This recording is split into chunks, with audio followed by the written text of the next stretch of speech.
ఓం శ్రీ దుర్గాయ నమః. Hi friends, ఎలా ఉన్నారు ఫ్రెండ్స్? మరి జీవితంలో మిత్రులు ఉంటారు, అలాగే శత్రువులు కూడా ఉంటారు. మరి ఆస్ట్రాలజీ ప్రకారం ఏ రాశుల వారికి ఎక్కువ మంది శత్రువులు ఉంటారు?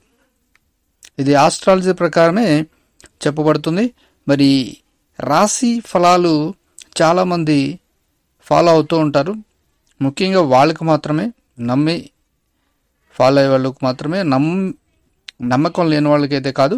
నమ్మకం లేని వాళ్ళు ఈ వీడియోని స్కిప్ చేయొచ్చు. మరి ఏ రాశుల వారికి ఎక్కువ మంది శత్రువులు ఉంటారు? ఫ్రెండ్స్, మీరు కానీ ఫస్ట్ టైం నా ఛానల్ని విజిట్ చేసినట్లయితే ఈ వీడియోని లైక్ చేయండి, షేర్ చేయండి. ఇటువంటి వీడియోస్ కోసం నా ఛానల్ని సబ్స్క్రైబ్ చేయండి. ఆ గంటను కొట్టడం మాత్రం మర్చిపోద్దు, అది కూడా ఆల్ అని కొట్టండి. సో మనం ఇక టాపిక్లో వెళ్తే, ఈ లోకంలో పుట్టిన ప్రతి ఒక్క మనిషికి బంధువులు, మిత్రులు, సన్నిహితులు ఈ లోకంలో పుట్టిన ప్రతి ఒక్క మనిషికి బంధువులు, మిత్రులు, సన్నిహితులు ఉంటారు. అయితే వీరితో పాటు ప్రతి ఒక్కరికి శత్రువులు కూడా ఖచ్చితంగా ఉంటారు. కొన్నిసార్లు మనం చేసిన పొరపాట్ల నుండి మనకు ప్రత్యర్థులు తయారవుతూ ఉంటారు. మరికొన్ని సందర్భాల్లో మనకు తెలుసో తెలియక చేసిన తప్పుల వల్ల కూడా శత్రువులు పుట్టుకొస్తూ ఉంటారు. అయితే కొందరు వ్యక్తులు మనం చేసిన తప్పులను, పొరపాట్లను లైట్ తీసుకుంటూ ఉంటారు. వారి పెద్ద మనసుతో మనల్ని క్షమిస్తూ ఉంటారు. కానీ కొందరు వ్యక్తులు మాత్రం మనం ఏ చిన్న తప్పు చేసినా దాని భూతద్దంలో చూస్తూ ఉంటారు. అలాంటి విషయాలను మనసులో పెట్టుకొని మనపై ప్రతీకారం తీర్చుకోవాలని భావిస్తూ ఉంటారు. అంతేకాదు మనల్ని అనునిత్యం శత్రువులుగా ఊహించుకుంటూ ఉంటారు. అంతటితో ఆగకుండా మనల్ని ఎప్పుడు దెబ్బ కొడదామా అని కాచుకొని కూర్చొని ఉంటారు. అయితే ఇలాంటి వ్యక్తులను కనిపెట్టడం కొంచెం కష్టమే. మరి జ్యోతిష శాస్త్ర ప్రకారం కొన్ని రాశుల వారు ఎదుటి వ్యక్తులు చేసిన తప్పులను పదే పదే గుర్తు చేసుకుంటూ ఉంటారట. అలా వాటిని మర్చిపోకుండా పొరపాట్లు చేసిన వ్యక్తులను శత్రువులుగా పరిగణిస్తారు. వారు చేసిన తప్పులు, పొరపాట్లను అస్సలు మర్చిపోరు. వీరు ఎదుటి వ్యక్తులను క్షమించడం అనేది జీవితంలోనే జరగదు. మరి ఆ రాశులేంటి? ముందుగా మేషరాశి. ఈ రాశి వారు తమ చుట్టూ ఉండే వ్యక్తులు ఏ చిన్న పొరపాటు చేసినా వాటిని భూతద్దంలో పెట్టి చూస్తూ ఉంటారు. ఇలాంటి స్వభావం కారణంగా వీరికి శత్రువులు పెరిగిపోతారు. వీరిని చూసి ఎదుటి వ్యక్తులు అసూయపడతారు. వీరు చిన్న తప్పులను కూడా నలుగురిలో వేలెత్తి చూపడం వల్ల వీరందరికీ దూరం అయిపోతూ ఉంటారు. మరోవైపు వీరు అందరికంటే బలవంతులవని భావిస్తూ ఉంటారు. కర్కాటక రాశి. ఈ రాశి వారు ఒక్కో సందర్భంలో ఒక్కో మాదిరిగా ప్రవర్తిస్తారు. కొన్నిసార్లు వీరు చాలా భావోద్వేగంగా మాట్లాడుతూ ఉంటారు. మరి కొన్నిసార్లు అన్ని విషయాల్లో అందరిపై ఆధిపత్యం చెలాయించాలని భావిస్తారు. వీరందరిపై అజమాయిషి చెలాయిస్తూ తమలో తాము సంతోషపడతారట.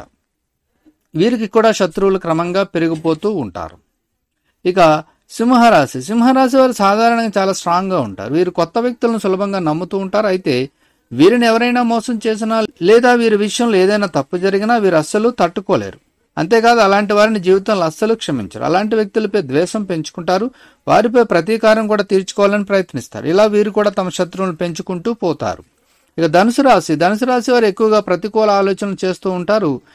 ఈ రాశి వారు చాలా మంది చిన్నప్పటి నుండి అబద్ధాలు చెప్పడం అలవాటుగా మార్చుకుంటారు. ఈ నేపథ్యంలో ఎదుటి వ్యక్తులు ఏదైనా తప్పు చేస్తే, పొరపాటు చేస్తే వారిపై కోపం, ద్వేషం పెంచుకుంటూ పోతారు.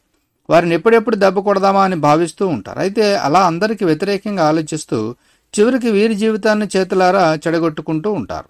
ఇక మకర రాశి. మకర రాశి వారికి పుట్టినప్పటి నుండి శత్రువులు ఎక్కువగా ఉంటారు. అయితే వీరు ఎక్కువగా మోసానికి గురవుతూ ఉంటారు. దీంతో ఇతరులపై ఎక్కువగా ద్వేషం పెంచుకుంటూ ఉంటారు. అయితే వీరు ప్రేమగా ఉన్నంత వరకు అందరితో చాలా బాగుంటారు. కానీ వీరు ఎవరిపై అయితే ద్వేషం పెంచుకుంటారో వారిని శత్రువులుగా భావిస్తారు. వారిపై ప్రతీకారం తీర్చుకోవాలని చూస్తూ ఉంటారు. సో ఫ్రెండ్స్, మరి ఈ రాశుల వాళ్ళకి శత్రువులు ఎక్కువగా ఉంటారు.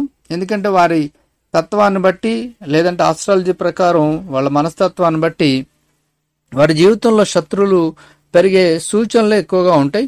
అలాగని ప్రతి రాశికి ఉండవని కాదు, ప్రతి రాశికి కూడా ఉంటాయి. కానీ వీళ్ళకి ఈ రాశి చక్రాలు ఏవైతే ఉన్నావో వీళ్ళకి కొంచెం ఎక్కువగా ఉంటారు. సో ఫ్రెండ్స్, ఇందులో మీ రాశి ఉంటే ఒక అంచనా వేసుకోగలరు. ఈ వీడియోని లైక్ చేయండి, షేర్ చేయండి. తప్పకుండా నా ఛానల్ని సబ్స్క్రైబ్ చేయండి. Thank you for watching friends.